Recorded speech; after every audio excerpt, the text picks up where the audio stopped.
What up Racer, it's Jerome here and welcome back to another video. Today it's quite a different type of video as I'm trying to set a world record around Russia today in the classic cars. I know you might think, well, Russia, what's that? I personally think it's quite an underrated track in both real life and in the game.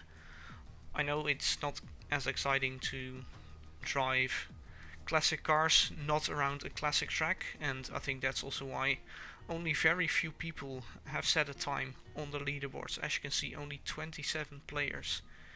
But today I'm trying to set a world record. Let's see if I can do it. Quick interruption here, this is recorded a bit later. It seems that the leaderboards are very glitchy for the classic cars, so I cannot confidently say that there are only this few people that have set a lap, and some extra footage is added after the video. I'm gonna do it in the Renault R26 from 2006. Back when I was young, I loved to watch, well, especially the two cars that pop up into my mind from when I was younger is the Renault and the Vodafone livery McLaren. Then, basically from 2008 or 2009 onwards to I think 2014, I really didn't watch too much racing, too much Formula 1 anymore. And basically from the season that Nico Rosberg became a world champion, that's the season where I started watching Formula 1 again. So yeah, the Renault car and the McLaren Vodafone black silver livery, those are the cars that really pop out from my youth, so that's why I was quite excited to drive this car.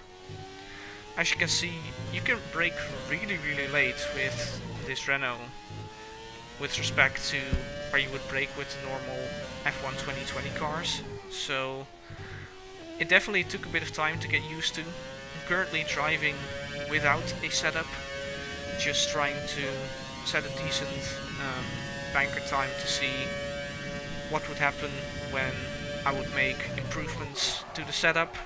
And as you can see, this is only 4th lap, so I'm not really pushing to get the world record yet. But yeah, it's just such a weird thing that you can brake so much later with these cars. Of course there were different regulations back then, which means you could have more downforce, and that of course helps with the braking. Anyways, as you can see, currently nearly 2 seconds up on the previous time I set. Of course, still getting used to the car as I nearly get an invalidation. And then coming across the line, it's currently a 38.3. But yeah, as you will see, I will make some improvements to the setup. It's not exact science here because, well, I'm definitely not an expert when it comes to classic car setups. But this is what, or nearly what I used when I set the world record, and I think I will bring you into the world record lap now, so enjoy the pure audio and see you back in a few moments.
So that was the lap in Fernando Alonso and Fisichella's Renault R26 from 2006. I hope you enjoyed the lap.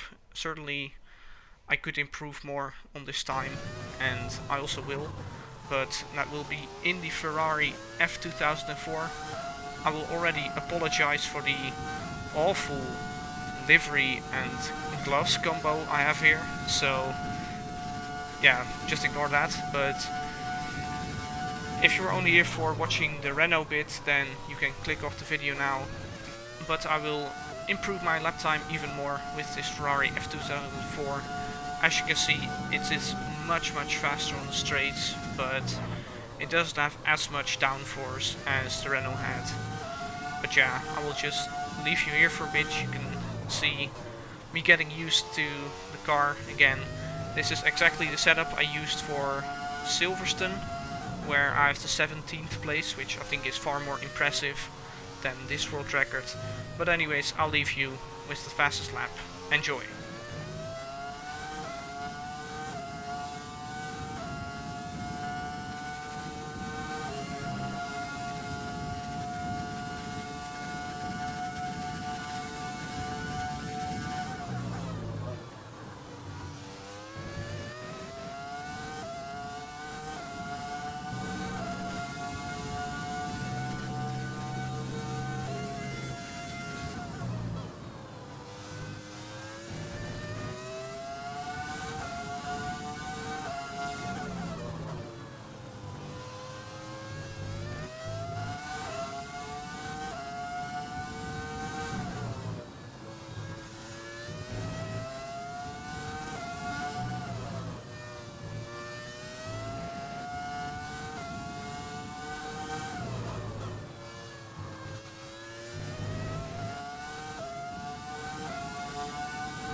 As I said, quite a different type of video today, but if you enjoyed it, then please let me know, and also smash the like button, and then I would like to see you for the next one. Bye bye!